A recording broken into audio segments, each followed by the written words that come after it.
Assalamualaikum dan salam sejahtera. Salam Malaysia Madani dan salam Stars Jelang Kecemerlangan.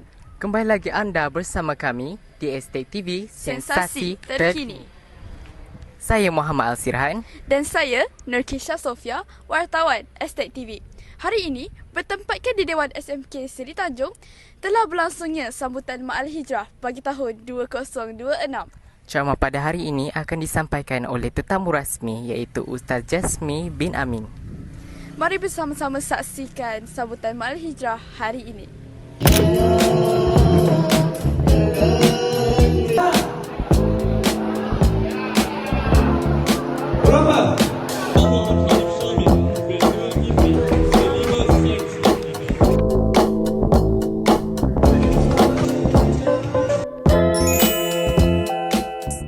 Soalan pertama, apakah maksud Ma'al Hijrah?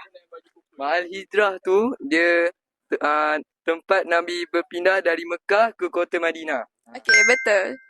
Soalan yang kedua, siapakah Nabi yang mengetahui peristiwa Ma'al Hijrah?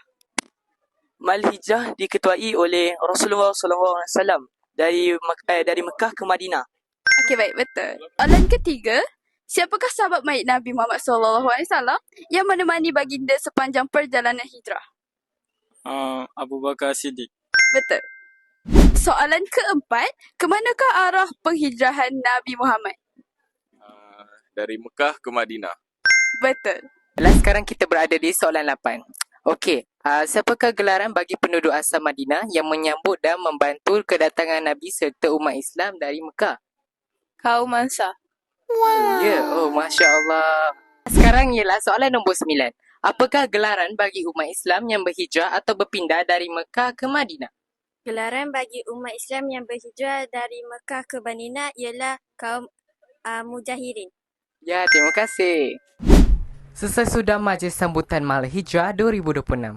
Semoga semua warga Stars mengingati dan menyemarakkan sambutan Ma'al Hijrah pada hari ini. Terima kasih kerana menonton liputan kami pada hari ini.